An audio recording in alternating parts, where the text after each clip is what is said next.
identitas.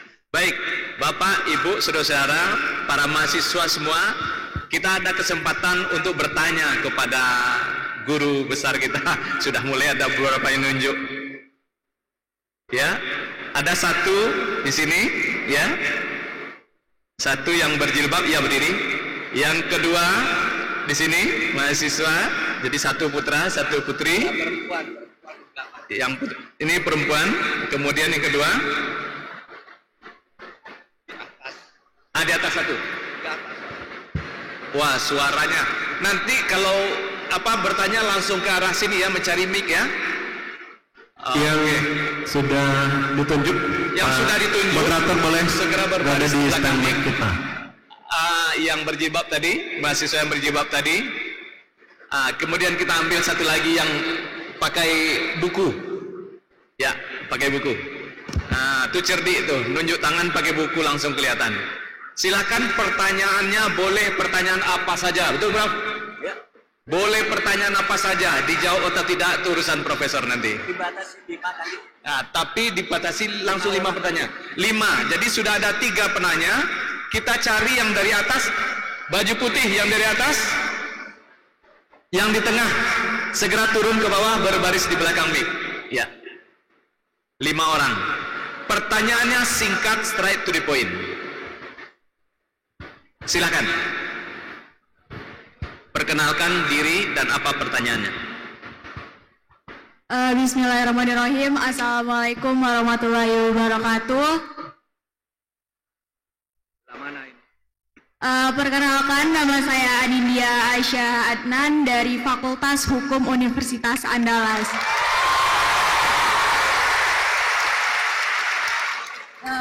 Saya dari angkatan 2021. Sebelumnya selamat siang menjelang sore Pak Mahfud. Saya ingin menanyakan ada beberapa pertanyaan. Kebetulan saya ingin memberikan apa dulu ya Pak, bahwa saya juga asalnya dari Jawa Timur,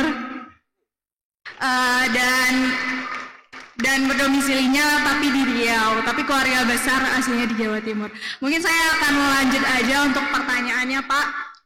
Bagaimana langkah-langkah konkret yang dapat dilakukan untuk memastikan bahwa pemilu 2024 nantinya itu berlangsung secara demokratis dan konkret. Dan berhubungan dengan itu juga Bapak seorang ahli hukum dan merangkap mantan Ketua MK dan Hakim Mahkamah Konstitusi. Bagaimana Bapak melihat peran lembaga-lembaga hukum, terutama lembaga yudikatif, yang dimana lembaga yudikatif ini sebagai lembaga yang menyelesaikan hasil sengketa pemilu dalam memastikan integritas dan transparansi pemilu 2024. Mungkin itu pertanyaan dari saya. Terima kasih. Wassalamualaikum warahmatullahi wabarakatuh. Lanjutkan yang kedua. Bismillahirrahmanirrahim. Assalamualaikum warahmatullahi wabarakatuh. Salam Om Swastiastu, Namo Buddhaya, Rahayu. Selamat sore untuk Bapak Profesor Dr. Mahfud MD. Izinkan saya perkenalkan diri terlebih dahulu. Nama saya Farsad Ahmad. Saya adalah mahasiswa dari Fakultas Hukum Universitas Andalas tahun 2023. Pada kesempatan kali ini saya ingin menyampaikan 2 buah pertanyaan. Yang pertama terkait sistem kampanye yang pada saat ini kita semua ketahui bahwa setiap kader ataupun calon yang ingin mendaftarkan diri untuk duduk di Senayan ataupun untuk mencalonkan diri untuk jabatan tertentu itu menggunakan poster ataupun spanduk. Yang diresahkan oleh masyarakat pada saat ini adalah spanduk-spanduk ataupun bendera-bendera partai yang cenderung merusak pemandangan di tengah-tengah kota, Pak. Apakah peraturan terkait penggunaan bendera di taman-taman kota yang merusak pemandangan ini itu ada regulasi mengatur tentang di mana saja bisa dipasang dan kapan tidak bisa dipasang? Itu pertanyaan saya yang pertama. Yang kedua, untuk generasi muda seperti saya, Pak, generasi muda seperti saya yang lebih aktif melihat kampanye di media sosial, itu bersama rekan-rekan di sini sama-sama merasakan keresahan yang sama, yaitu adanya isu buzzer, Pak. Yang dimana isu buzzer ini dari dulu, bahkan sesudah pemilu 2019 masih koar-koar sampai sekarang, Pak, menimbulkan kegaduhan di tengah-tengah masyarakat hingga hari ini, Pak. Dan kita sama-sama ketahui pelaksanaan kampanye ini baru dilaksanakan pada tanggal 28 November sampai tanggal 10 Februari 2024 nanti, Pak.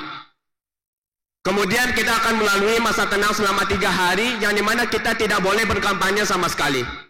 Lalu langkah apa yang bisa kami lakukan sebagai seorang mahasiswa untuk mengawal pemilu ini menjadi pemilu yang bermartabat dengan cara menertibkan para buzzer yang selalu menimbulkan keributan ini di masa tenang tersebut, Pak. Sekian pertanyaan dari saya, terima kasih. Assalamualaikum warahmatullahi wabarakatuh.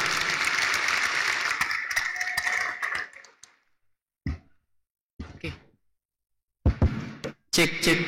Bismillahirrahmanirrahim. Disingkat ya, disingkatkan ya. Siap. Bismillahirrahmanirrahim. Assalamualaikum warahmatullahi wabarakatuh. Perkenalkan, nama saya Yodra Muspierdi dari Fakultas Hukum Ilmu Hukum Universitas Andalas, Pak. Sebenarnya ada 2 hal yang ingin disampaikan kepada Prof gitu. Pertama adalah sebuah pertanyaan dan yang kedua adalah sebuah permintaan. Dan juga pertama ada pertanyaan dari kami, mungkin kalau salah tolong tunjukkan, baru belajar juga Prof. Terkait bahwasanya memang pada hari ini pada pemilu 2024 yang sangat disoroti hari ini adalah terutama bagi kami kaum pemilih pemuda yang katanya ada data 56% yang akan menjadi pemilih pada tahun 2024. Jumlah yang cukup banyak untuk seorang jumlahnya cukup banyak untuk pemilih. Dan juga yang menjadi catatan highlight bagi kami adalah 56% itu adalah jumlah yang banyak, namun kita terkadang muak dengan pemilu ini, Prof. Bagaimana tidak? Mulai dari awal banyak drama-drama pemilu, mulai dari sistem pemilu yang proporsional terbuka tertutup, wacana presiden 3 periode dan segala macamnya, ada politik dinasti dan segala macamnya. Dan kita lihat hari ini bagaimana kita bisa yakin tahun 2024 memang eranya pemuda untuk memilih hari ini. Ini adalah era pemilih pemuda, 56% itu bisa memilih ke TPS gitu. Apa yang bisa meyakinkan hal tersebut? Karena kami berpikiran gini, siapapun presidennya masih banyak yang berpikiran siapapun presidennya nanti itu tuh kita akan jadi gini-gini aja, masih banyak Prof. Yang kedua, ini permintaan Prof. Mungkin saya sekaligus mewakili BEM Universitas Andalas, Badan Eksekutif Mahasiswa Keluarga Mahasiswa Universitas Andalas, kebetulan menjadi presiden mahasiswa pada saat ini, Prof. Sesuai dengan putusan MK nomor 65 tahun garing 2021 tahun 2023, Prof. Kita di sana diputuskan bahwasanya kita pemilih kampanye boleh masuk kampus, Prof.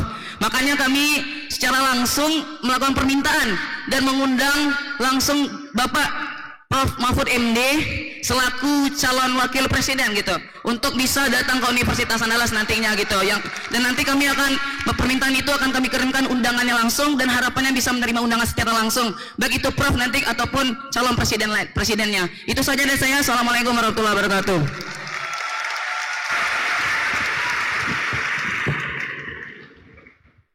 Assalamualaikum warahmatullahi wabarakatuh. Saya perkenalkan dulu diri saya, Alif Budiman Wahabi dari Universitas Metamedia. Saya mungkin ingin memberikan satu pertanyaan dan satu harapan untuk Prof. Yang pertanyaan pertama, bagaimana tanggapan Prof? Kita lihat pemilu ini kan banyak hiruk pikuk dan dinamikanya ya, Prof. Bagaimana tanggapan Prof tentang kader-kader partai yang telah menjadi gubernur, wali kota atau pemimpin daerah, mereka itu diwajibkan untuk mendukung calon presiden dan wakil presiden dari partainya. Bukankah gubernur itu harusnya netral, Prof, gitu. Tapi kita lihat sekarang banyak para gubernur itu menghalalkan sejarah, gubernur atau pemimpin itu menghalalkan sejarah segala cara gitu, Prof. Apa tanggapan Prof tentang itu? Terus untuk harapan kita lihat banyak sekali di sosial media, apalagi kita menuju industri 4.0 ya Prof, di mana dunia itu serba digital Prof. Bagaimana tanggapan Prof untuk menghalang berita-berita hoax yang ada banyak berseliweran di sosial media? Dikarenakan banyak sekali miskomunikasi informasi yang terjadi di sosial media Prof. Seperti itu saja mungkin. Wassalamualaikum warahmatullahi wabarakatuh. Terima kasih Prof. Sudah? Cek. Satu lagi. Hah? Ada yang di atas? Oh ya. Mic-nya bisa? Oh, ada mic there. Bisa. Terima kasih. Assalamualaikum warahmatullahi wabarakatuh. Perkenalkan, nama saya Ilham Asywari dari Fakultas Ilmu Komputer Universitas Putra Indonesia YPTK Padang. Dari yang disampaikan oleh Bapak, kurang jelas tadi nama dan asalnya. perkenalkan nama saya Ilham Asywari, Ilham. Fakultas Ilmu Komputer Universitas Putra Indonesia YPTK Padang.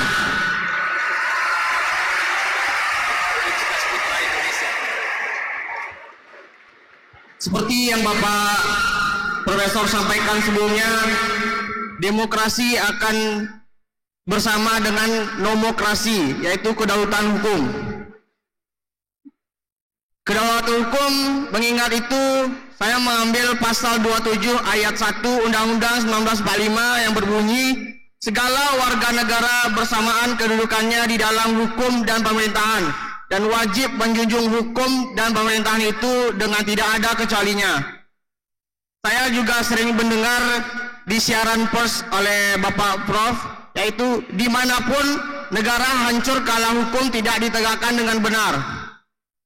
Pada saat ini masih banyak hukum, bisa dibilang hukum yang runcing ke bawah dan tumpul ke atas. Jadi pertanyaan saya, bagaimana hal tersebut? Apakah negara kita ini hancur? Yang seperti Bapak Prof sampaikan, negara hancur kalau hukum tidak ditegakkan dengan benar. Terima kasih.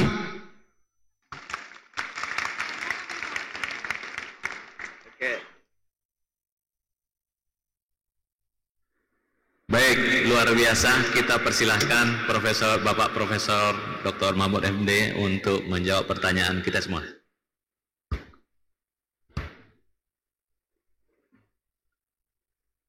Saudara, kita punya waktu kira-kira 1/4 jam untuk menjawab ini semua. Terima kasih. Ada 3 penanya dari Universitas Andalas, kemudian ada 1 dari Universitas Multimedia, dan ada 1 dari Universitas Putra Indonesia. Saudara, mungkin saya salah catat ini, Amindia Adnan dari Fakultas Hukum Universitas Andalas. Apa langkah konkret agar pemilu itu berjalan dengan baik, yang bisa memastikan berjalan dengan baik? Ikuti semua aturan, ikuti etika, ikuti nilai-nilai yang mendasari kehidupan kita bernegara. Tadi kan dikatakan tuh, pemilu yang bermartabat itu ikut nilai. Dasarnya adalah nilai. Apa nilai kita itu? Pancasila. Pancasila itu mengajarkan kejujuran, ketertiban, keteraturan, ketuhanan, karena kita dosa kalau kita tidak mengikuti nilai-nilai tertentu. Lalu ada etika. Etika itu baik dan buruk.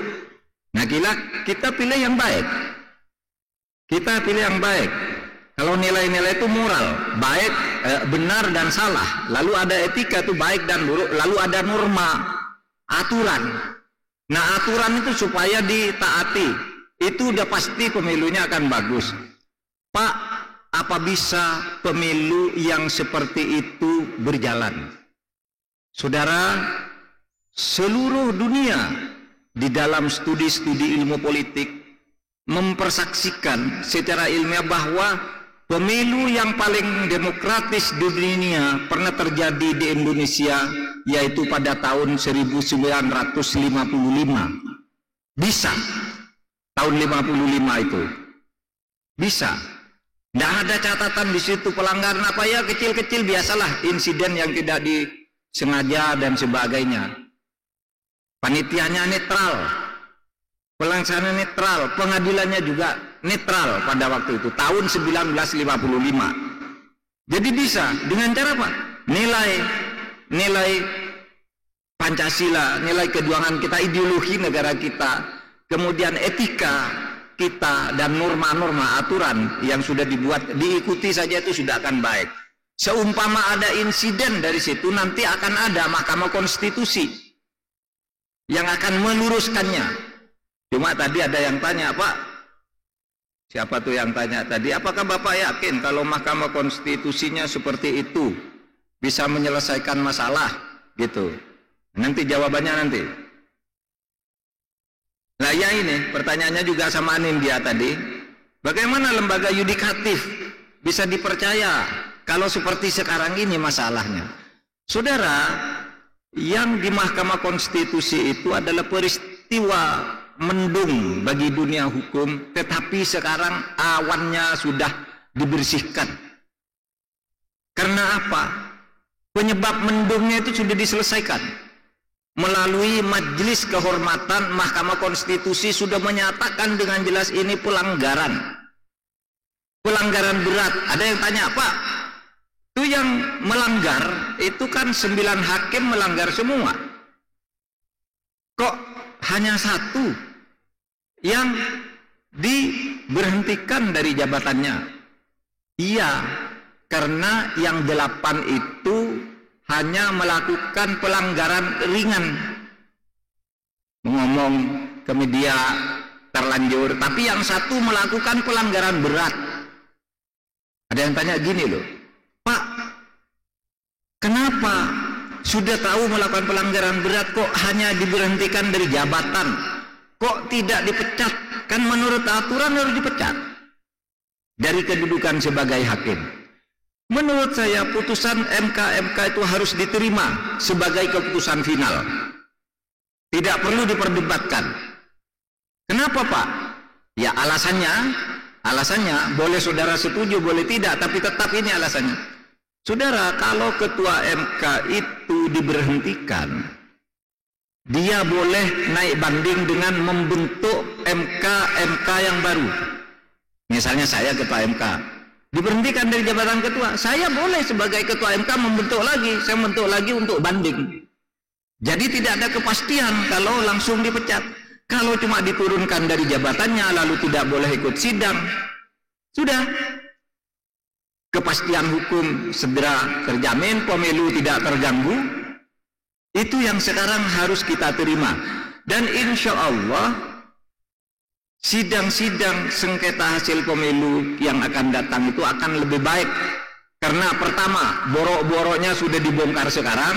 Yang kedua, penyakitnya sudah diamputasi. Sehingga yang baru ini pasti akan takut untuk main-main dengan sengketa hasil pemilu nanti. Faisal Ahmad, Fakultas Hukum Universitas Andalas. Sistem kampanye menggunakan poster, spanduk, Pak, itu merusak pemandangan di kota. Saudara, ada aturan.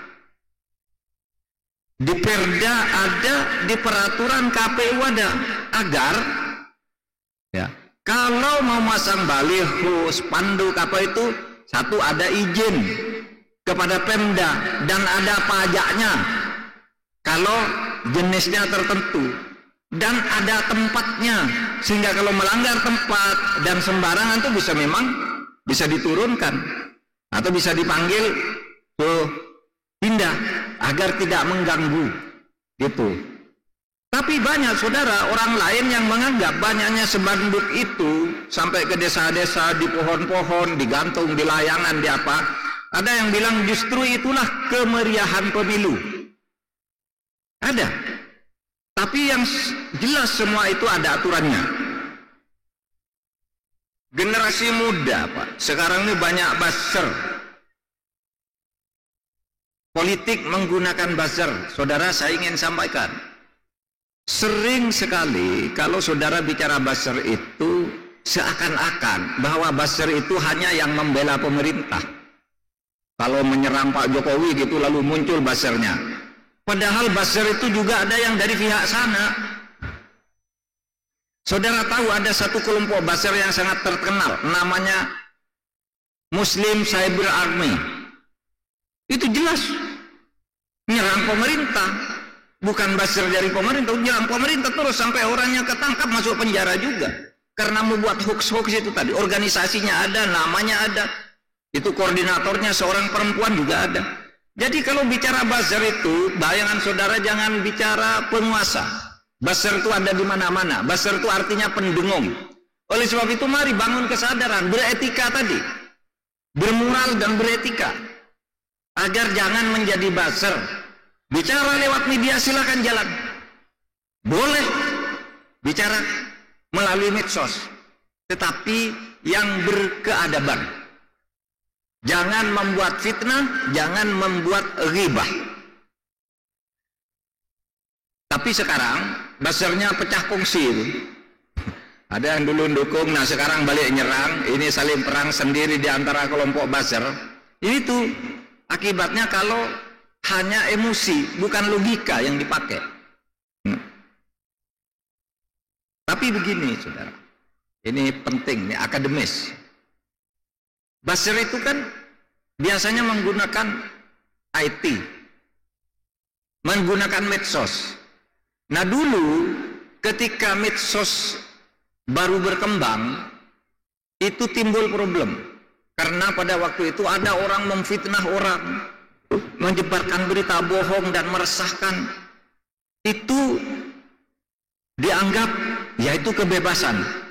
Tetapi menimbulkan keresahan, akhirnya dibuat undang-undang ITE, undang-undang tentang informasi dan transaksi elektronik yang mengancam orang barang siapa membuat berita bohong, menyebarkan tanpa hak dan seterusnya diancam pidana sekian. Nah sesudah ada undang-undang ini ada protes lagi. Pak, ini kan melanggar kebebasan. Dulu katanya harus diatur, sekarang sesudah diatur melanggar kebebasan.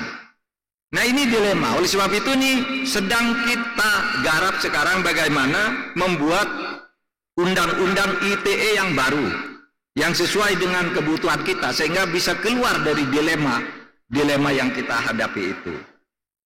Saudara, dari BEM UNAN,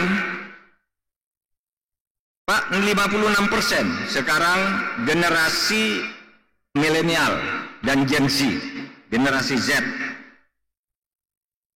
Gimana cara meyakinkan agar anak-anak seperti saudara ini mau datang ke TPS? Nyatanya sudah muak. Mau milih siapa? Muak milih calon-calonnya seperti itu, jorok semua. Partainya kotor. Saudara jangan berpikiran begitu. Kalau orang saudara menginginkan yang baik, lalu tidak ada yang baik terus saudara tidak milih, semakin hancur negara ini. Oleh sebab itu, lawan rasa muak itu datang ke TPS, pilih yang baik. Itu tanggung jawab saudara. Saudara, tidak lama lagi negara ini akan dipimpin oleh saudara. Saya sudah 23 tahun berturut-turut di pemerintahan. Sudah 40 tahun kalau dihitung sejak dari PNS. Sekarang sudah waktunya siap-siap untuk berhenti dan saudara harus siap-siap untuk naik. Saudara tidak bisa menghindar mengelola Indonesia ini ke depan. Karena ini warisan dari para pendiri negara untuk saudara-saudara, untuk kita lanjutkan sampai ke akhir masa kelak. Indonesia ini tetap ada. Jadi rasa muak jangan saudara jadikan alasan untuk tidak memilih. Pilih siapa saja yang menurut saya paling baik di antara yang baik. Saya selalu mengutip ini. Saudara, pemilu itu bukan memilih malaikat. Malaikat itu tidak ada dosanya. Tidak ada jeleknya malaikat. Tapi manusia itu memilih manusia untuk memimpin kita. Sedangkan manusia, tidak ada seorang pun manusia itu yang tidak ada jeleknya dan tidak ada bagusnya. Manusia itu selalu campuran antara baik dan buruk. Tugas saudara memilih yang baiknya lebih banyak dari jeleknya. Karena pemilu itu tidak mungkin memilih orang sempurna atau malaikat. Pemilu itu adalah satu sikap untuk menyatakan agar orang jahat tidak jadi pemimpin. Itu filosofinya. Kalau mau nilai yang bagus tidak ada. Nabi sudah tidak ada sekarang. Kalau nabi bagus, malaikat bagus, tapi kita milih manusia di antara kita sendiri. Pilihlah yang terbaik. Saudara, putusan MK, kampanye boleh masuk kampus. Memang begitu putusan MK. Kampanye masuk kampus itu adalah kampanye dialogis atas izin rektor. Tentu ada temanya. Misalnya, Pak, gimana cara mengatasi kolusi atau mafia di bidang pertambangan? Anda sebagai calon wakil rakyat di daerah, dari daerah Sumbar, ayo datang kampanye ke kampus. Apa? Boleh atas izin rektor. Boleh. Nah, itu kalau kampanye elektoral.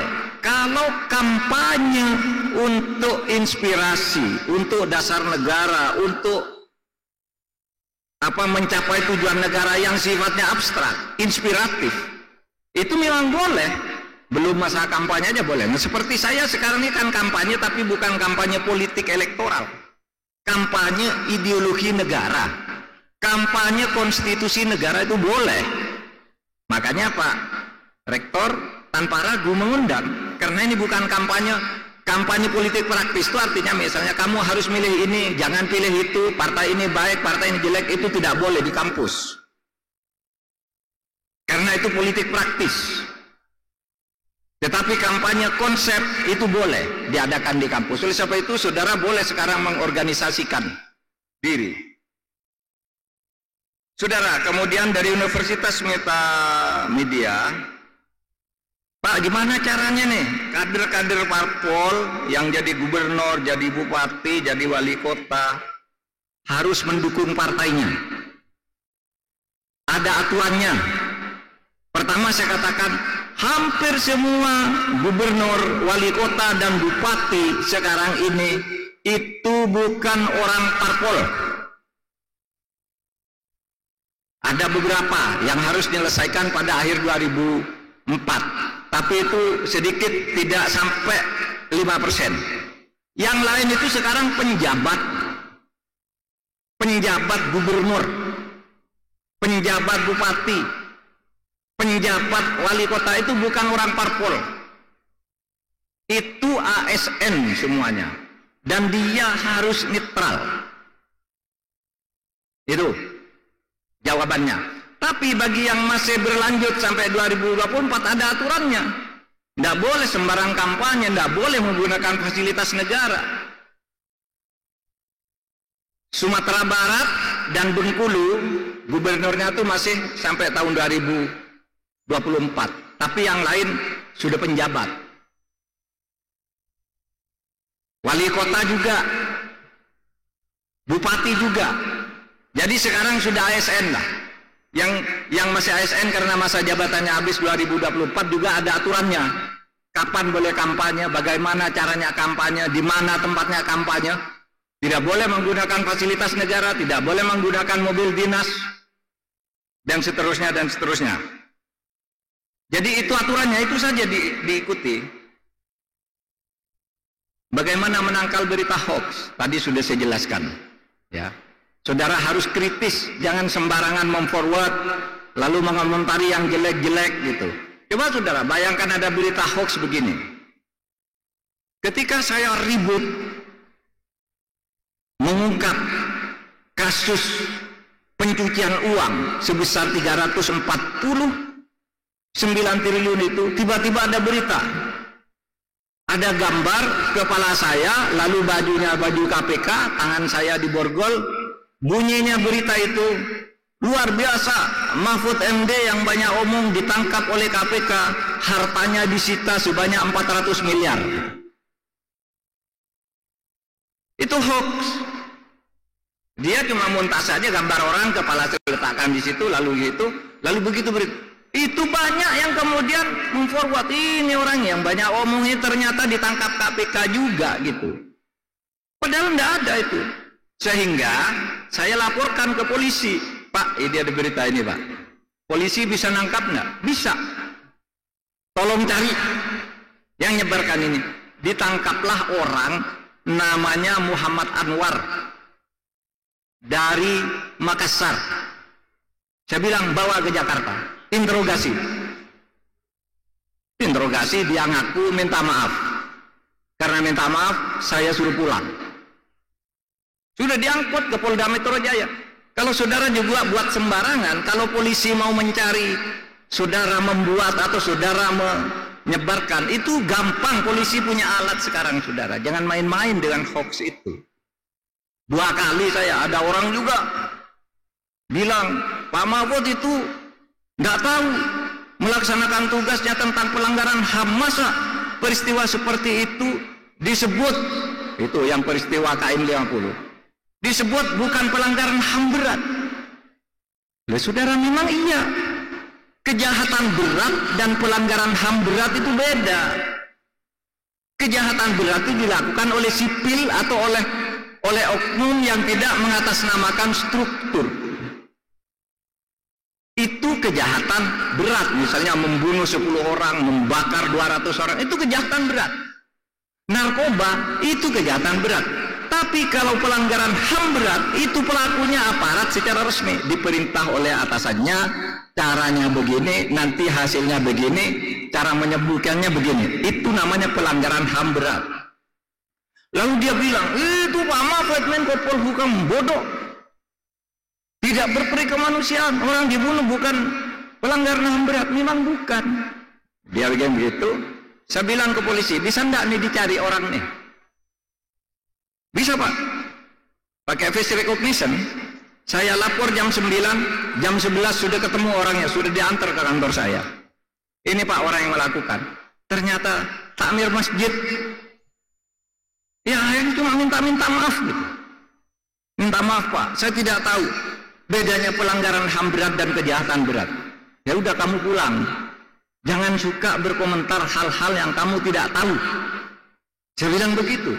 Ini kalau nanggepi orang-orang begitu tuh gampang saudara. Kita sudah punya alat, KPK punya, polisi punya, BIN punya, BAIS punya. Bahkan sekarang orang-orang swasta itu juga udah ada yang mulai punya tuh. Mengikuti siapa nih yang pertama kali membuat ini, disebarkan oleh siapa, beredar ke nomor berapa saja, sudah bisa dilacak sekarang. Jangan main-main dengan hoax. Nanti kalau itu sangat serius, saudara dicari gampang. Tidak perlu waktu 2 hari untuk menemukan saudara, untuk menemukan kita. Itu. Saudara sekalian, yang terakhir, Saudara Aswari dari Universitas Putra Indonesia. Segala warga negara sama kedudukannya di depan hukum dan pemerintahan. Tetapi di Indonesia ini Pak, kok banyak pelanggaran hukum. Negara bisa hancur, kata Pak Mahfud. Ya, saya selalu berteriak agar hukum di negeri ini ditegakkan. Karena kalau hukum tidak ditegakkan, negara itu bisa hancur. Dalilnya 2. Dalil ilmiahnya, terjadinya 4 bis. Jika suatu negara dalam proses penegakan yang hukumnya masuk ke 4 bis itu, negara itu akan hancur. Apa itu? Pertama, negara itu mengalami disorientasi. Keluar dari ketentuan-ketentuan yang harusnya menjadi orientasi penegakan hukum. Hukum selalu dilanggar, itu berarti disorientasi. Yang kedua, distrust. Kalau hukum selalu disorientasi, maka akan timbul distrust, ketidakpercayaan publik. Kalau ketidakpercayaan publik terus berkembang akan terjadi disobedience, pembangkangan. Orang membangkang terhadap putusan pengadilan, membangkang. Kayak sekarang itu orang sudah bilang, putusan pengadilan itu bohong, nggak usah diikuti. Itu disobedience namanya. Kalau disobedience karena pelanggaran hukum terus terjadi ini, disobedience dibiarkan, maka akan terjadi disintegrasi.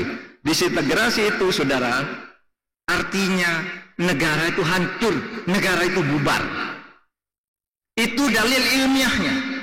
Ada bukunya tentang itu yang disusun berdasar fakta-fakta timbul dan tenggelamnya negara. Nah, ini yang saya katakan dalil 4 dis ini itu diperkuat atau berdasar pada hadis Nabi. Kata Nabi, ingatlah. Ini ceritanya gini, singkat, 2 menit. Suatu hari ada seorang aristokrat di Madinah, namanya Bani Mahzum. Bani Mahzum itu punya seorang perempuan cantik, anaknya suka mencuri. Suatu saat ketangkap mencuri karena dia punya penyakit kleptomania. Kalau tidak mencuri itu tangannya gatal, apapun dicuri gitu. Dilaporkan ke Nabi. Nabi, ini mencuri, ya udah hukumannya potong tangan.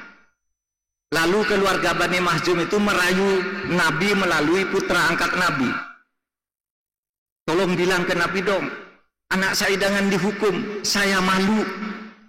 Sudah bayar berapa saja saya mau, asal jangan dihukum anak saya. Mau nyuap dia kepada Nabi. Lalu apa, saudara?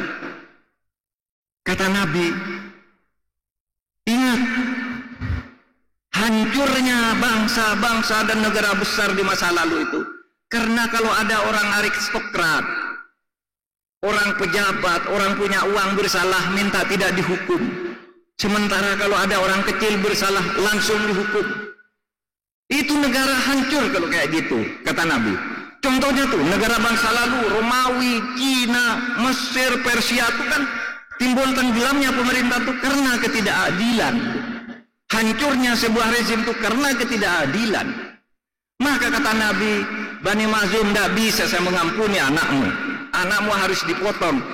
Karena kata Nabi, fa'ayyamallah lau anna Fatimah binti Muhammad saraqat faqata'tu yadaha. Demi Allah, jangankan anaknya Bani Mahzum, anak saya Fatimah kalau mencuri saya potong tangannya agar negara tidak hancur. Oleh sebab itu, ya kalau ingin menegakkan negara ini, mari tegakkan hukum dengan baik. Sekian. Assalamualaikum warahmatullahi wabarakatuh.